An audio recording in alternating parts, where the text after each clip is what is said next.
Sheriff Chuck Allen is once again on our Safety Watch Q&A answering questions many of you submitted on Facebook and Twitter. First off, welcome back to the show. How have your last 6 weeks been? Busy, Wendy. Very busy.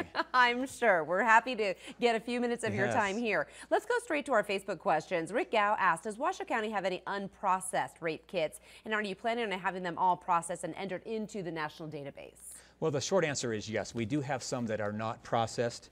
And the reason is there are a number of circumstances why a rape kit isn't at our facility.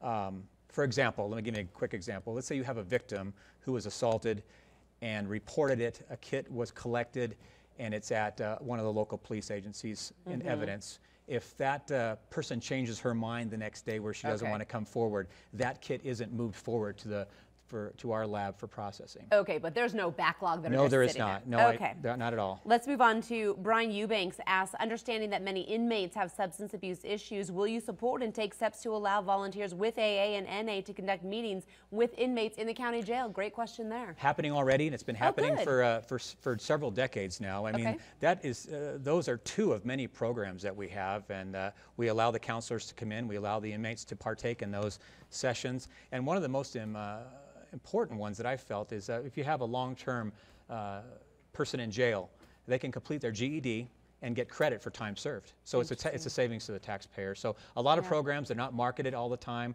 but we do have a lot of viable programs for those folks who have to spend time in jail. Very good. Bob Caylor says, get the reserve deputies out on patrol. The more visible, the less crime.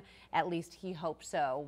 Talk about that program. Bob's got perfect timing because we just kicked off our recruitment for the Reserve Deputy program today. In fact, one of our community partners is Clear Channel Outdoors has offered a whole month of billboards to help advertise this campaign. So the goal is to get 60 Reserve deputies trained over the next year or so, and that'll allow those deputies to serve and augment the current staff.